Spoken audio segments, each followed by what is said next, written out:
Deep in the city of Corinth, a man named Paul sat at a small wooden desk. The sun was setting, casting a warm glow over his scrolls. Beside him stood his young friend Timothy, who held a jar of fresh ink. Paul was writing a very long and important letter to his friends in the faraway city of Rome, and his heart was full of excitement. Paul told Timothy about the mystery of God's family. He explained that God's love is like a giant olive tree. First, the people of Israel were the branches, but then God invited people from all over the world to be grafted in, like new branches joined to the same strong trunk. Paul wrote that God's plan was big enough for everyone. Paul put down his pen for a moment and looked out the window at the rising moon. He began to write about how we should live. He told the Romans not to copy the world around them, but to let God change the way they think.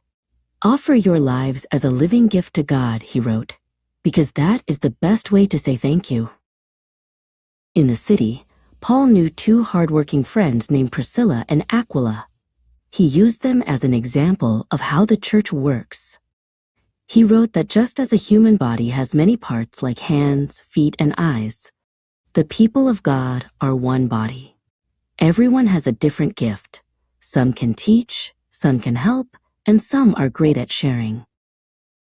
Paul also wrote about how to be a good neighbor in a big city. He met a Roman official in the street and showed him great respect. Paul wrote to the Romans, "Be kind to those in charge and pay what you owe. But the one thing you should always owe people is love, because love fulfills all of God's rules." Sometimes people in the church disagreed. Two men named Urbanus and Stachys were arguing about which foods were okay to eat. Paul wrote to them and said, "Stop judging each other. If someone thinks a day is special, let them enjoy it. If someone eats different food, let them be happy. The most important thing is peace and joy." Paul and Timothy spent the afternoon reading from the ancient scrolls of the prophets. Paul wrote that these old stories were written to give us patience and hope. He prayed that the Romans would be united, using their voices like a beautiful choir to sing praises to God together. Paul shared a secret dream with a woman named Phoebe, who was a leader in a nearby church. He told her he wanted to travel to Rome to see everyone, and then go even further to a place called Spain.